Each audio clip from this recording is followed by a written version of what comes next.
Hello violas, this is my first video for the 2020 Kentucky All State Viola Excerpts, and I'm super happy to be here talking to you right now virtually.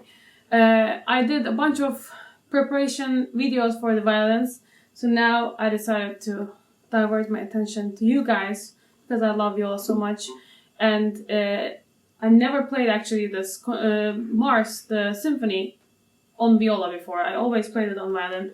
So it's the first time for me too. I will try to walk you through the steps of how to do it, and hopefully you will find this video helpful. This is gonna be our first excerpt number 1, and this is from Mars. If you never heard this piece, go ahead and listen to it.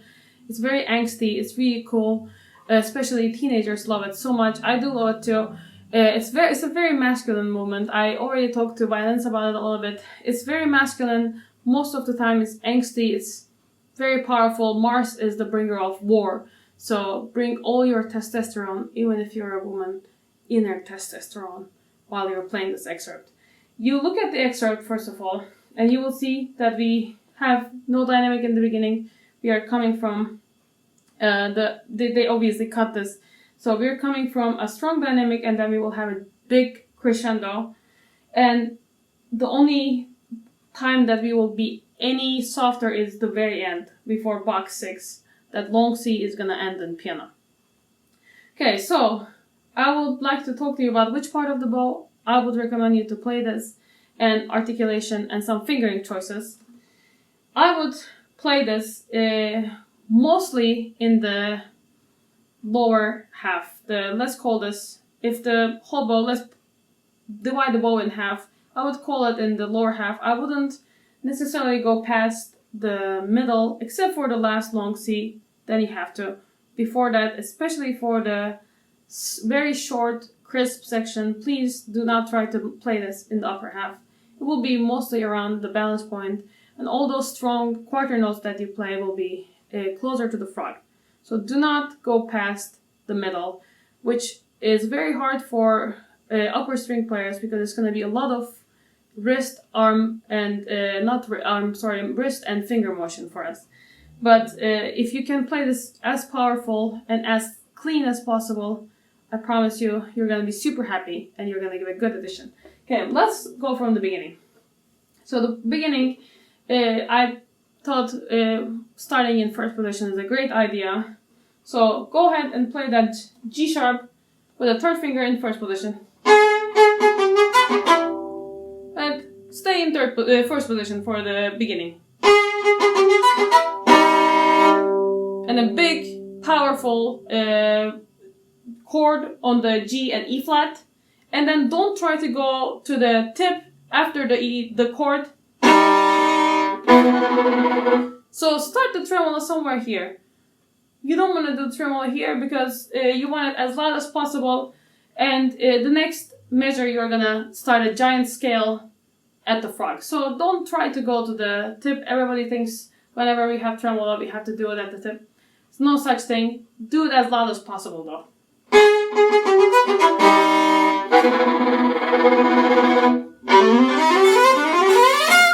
Right? Yeah, I lost a bow hair. Okay, so let's talk about the scale. For the beginning, I stayed in the lower half. For the scale, I'm gonna start at the frog. Every time I rip a hair off, another one comes with it. So look at the big scale. We're gonna start it at the frog.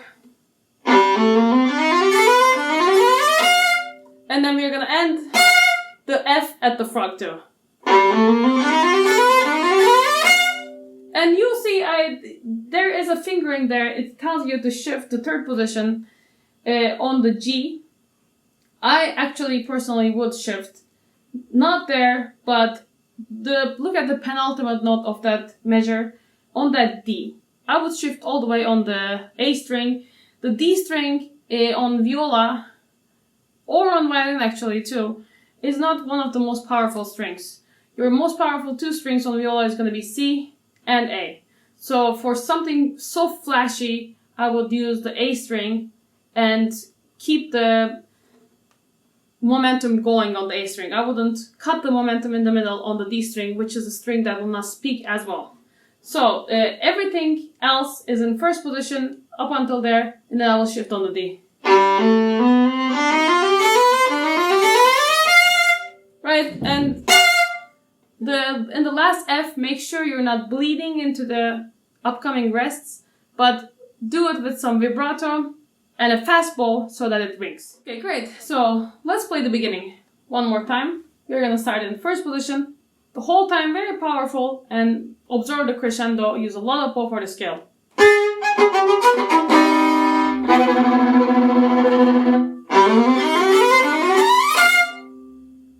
Right?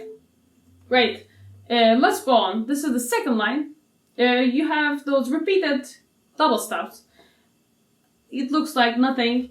If you can actually make a musical phrase out of it, your audition is going to stand out from other people who just treat them as, you know, boring double stops. So I would do, for the phrasing purposes, a little bit of a crescendo when I do those. And vibrate, definitely vibrate. You will see and hear a lot of people not vibrating those. Don't be one of them. Anytime you play anything, if it's not on open strings or you're not trying to do Baroque phrasing and historically informed performance practice, go ahead and vibrate everything. Let it ring, but don't use too much bow. Don't stay in the lower half. If you use too much bow, you're going to lose the sound quality. It's going to be like... You don't want to do that, right? Stay in the lower half, very powerful, shorter bow strokes, but with a good phrasing, with a little bit of crescendo. And you're going to see that I'm not doing them legato, I'm doing them actually articulated, so that the repeated double stops, especially since they're at the same pitch 4 times in a row, they don't get grouped together. Make sure in orchestra to articulate them by stopping the bow, and my articulation is always coming from my first finger. I'm digging into the string with my first finger. Okay, the next one, let's skip the next repeated notes. Look at after 5, those 16 notes that everybody hates. The first violin excerpt had the same thing too. I know they look scary and painful, but I promise you, you don't have to worry. If you do it slowly with the metronome and bring it up, it's gonna be great. Which brings me to my other second thing that I want to talk about. Maybe not second, maybe 10th. I don't remember, I lost count. Anyways, so the performance tempo of this excerpt. I recommended the violins to do it at 1/30 to a quarter note. I will recommend the same to you guys. It looks, you are gonna freak out, you're gonna think, oh my god, 16 notes at 1/30, it's not that fast. I promise, if you take it slowly, and every day, build it up. Don't start at 60 one day and then jump to 90 the other day. Build it up with 5 click increments, 2 click increments, whatever you like, as long as there is some gradual incline in tempo. Don't jump. If you do it at 60 perfectly, next day don't think you're going to do it at 80 perfectly. You won't be able to do it. So gradually bring it up, and if you keep practicing like that, even in 1 week, you're going to see the amount of work that you have done. It's gonna feel so much more comfortable. So don't try to jump with the tempo, but I would shoot for 1/30 to a quarter note. Until today, I did not ever play this excerpt. I didn't look at the viola excerpt, so right before I made this video, I tried to come up with some good fingerings for you guys. There are not that many fingering options here though. For the first scale, do it in first position. Obviously, you don't need to be anywhere else. And the only thing that I would like you to think about is that B sharp. Don't try to do that with second finger. I don't know if you will try to do that, but just giving you a heads up, don't do it. Start from the beginning. Right, 4, 3, 2, 1 is the fingering. A beautiful, great scale. And end on a vibrated, nice G sharp. When it's faster, it's gonna be off sounding. When it's at 1/30, you're never gonna be able to hear it. Not vertical like that, but big mistake that everybody does. It's very common amongst upper strings. I don't know about the lower strings. When we see something spiccato, we practice a spiccato. We practice it off. We go like this. And when it's this slow, it sounds fine. When it's a little bit faster, it's great. When it's a little bit faster, if it's not practiced right, it's gonna sound really vertical, right? Really angsty, choppy, and nobody really cares for that vertical spiccato sound. So I would recommend you to practice this slowly, when you're doing it slowly, on the string, very short bow strokes. So in the balance point, stay in the balance point, very, very short bow stroke, and you're gonna articulate each pitch with your first finger. So it's gonna sound like this.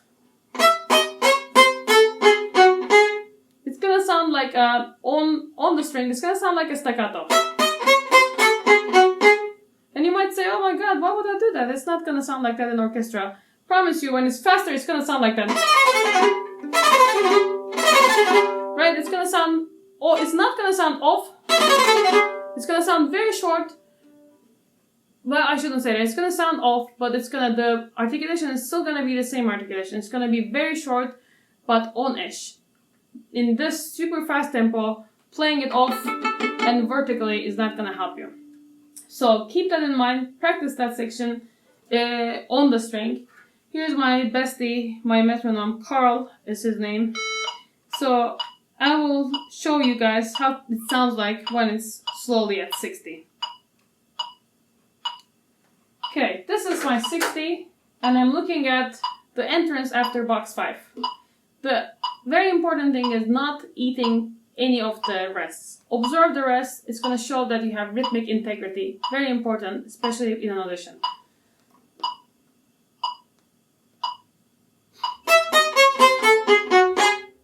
Rest, rest, rest. Right? Okay. I'm keeping it on, but super short. When we go faster and faster, let's jump ahead. You are not gonna jump, but I'm jumping for now. This is my 100. Same thing, entrance after 5. Rest, rest, rest. Rest, rest. I'm coming off, but not because I'm trying to come off, because of how I practiced it with the staccato bow stroke. When it's faster, my articulation is automatically making me jump. The other thing I would like you to be mindful about is when you're practicing that section, don't start by coming from the air on the string. Don't do, right? You don't want to start by throwing the bow down. You want to start always on the string. Whenever you play something like this in orchestra, not just this, whenever there's a fast section like that, and you see dots and you say, I need to do it off the string, that's great. You don't start off though. You don't start, again, big, choppy, vertical sound. Start on, and always keep this first finger articulation. It's gonna make you sound off. Look at the terrible section, which is the last line. Let's call it the last line plus the previous measure. Okay, I will give you a fingering for that. Take it if you like it. If you have a better fingering, go with it. I think this works really well though. So I'm going from the third line, last measure. Slowly I will tell you the fingering. I'll start with fourth finger, not in position. Open A. 1, 3, 2, 2. 1, 1. 4, 3. 2. And then 3 is going to be right next to it on the C string. 1. 2 again. Okay, I will give it to you one more time. This is third line, last measure, where this big scale starts. Okay, again I'm doing it slowly. I start with my bow on the string. And fourth finger. Open A. 1, 3, 2, 2. 1, 1, 3, 4, 3. 2, 3, which are right next to each other. One is on C string, one is on G string. 1, 2. Make sense? Okay? We're doing the last line. And for some reason, somebody wrote down E flat on top of the D sharp. I never understood that. They're not the same pitch. We are not pianists. We are not playing a well-tempered instrument. So the D sharps are naturally going to sound sharper than an E flat. I know you might think, oh my god, what is that? That's such a minimal interval to here. It's really not, and especially here, if he wanted to write an E flat, I'm pretty sure he would know how to write an E flat. So, you know, if it makes your life easier to think about it as E flat, go ahead, but I would not do it.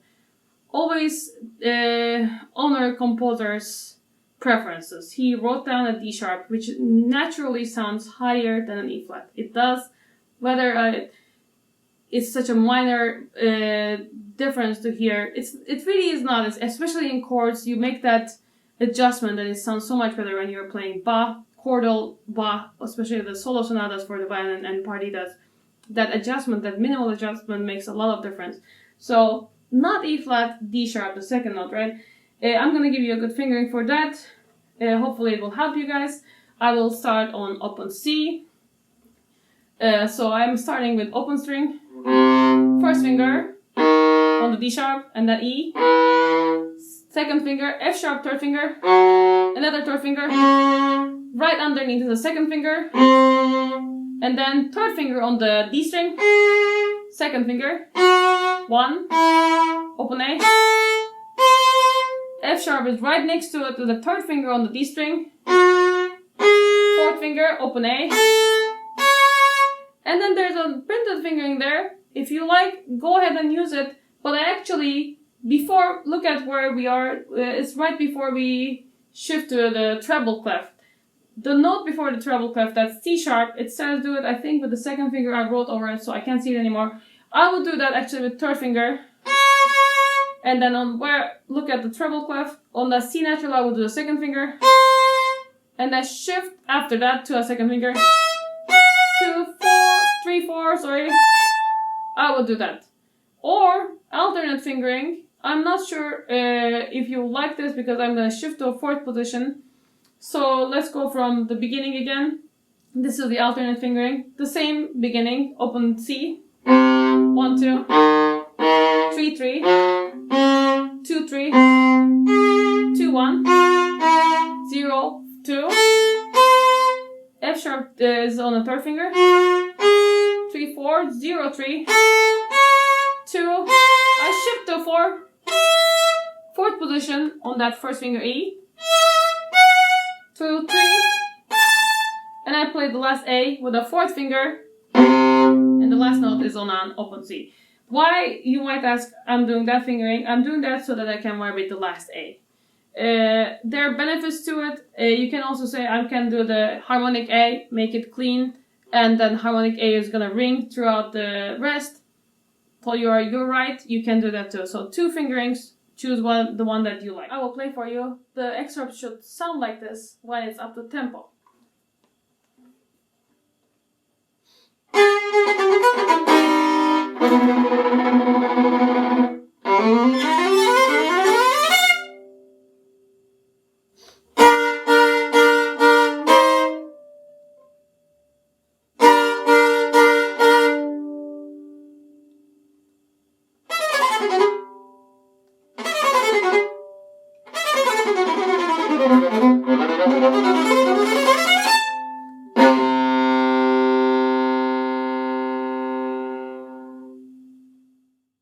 Couple of advices for your recording. Make sure that when you are doing this recording, you are observing the rests. Very, very important. Not everybody does it. It will show that you have rhythmic integrity to whoever is judging this audition. Make sure that you're keeping it as clean and crisp as possible. I cut the tremolo a little bit, a millisecond shorter, so that I can get to the scale at measure 3 in the beginning of the excerpt in time, because it's very important. Make sure you're vibrating your last note so that it rings without bleeding into the rests. And look at box 5. Don't try to wait for 7 full measures, because there are 7 full measures of rest. Wait for only 1 measure and then go on with the next entrance. So wait, 1, 2, 3, 4, 5, 1, 2, right? Don't wait too long, don't wait too short. I think 1 measure is a great time to wait. And observe that big piano at the end. I would hold it if there's a fermata. Fermata usually implies that you are adding whatever the value of the half of the value is to the note. It's a whole note, so add 2 more beats if you want to add a little bit more. It depends on the conductor, obviously, but it's a good thing to just think whatever half of the value is and add it to the note. Remember, this is just going to be a loud, masculine, clean excerpt. The most important thing is making it clean, good shifts, good intonation, good articulation. When you're practicing slowly, please make sure that your bow and your fingers are moving at the same time. A lot of times, the unclarity comes from having different timed fingers and bow. So if you don't do enough slow practice with a good articulation, you're never going to be able to match your left hand to your right hand, and it's going to be moving at different times. It happens especially when something is so fast. So please calm down, do slow practice. Start at 60. If you want to go any slower than that, be my guest, please do so. Make it clean, and then in 2-click, 4-click, 5-click, 10-click increments. I think 10 is going to be a little bit too much. Bring it all the way up to 130. If you're going to perform this at 130, make sure you go a little bit higher than that. So make sure you can play this at, for example, 145.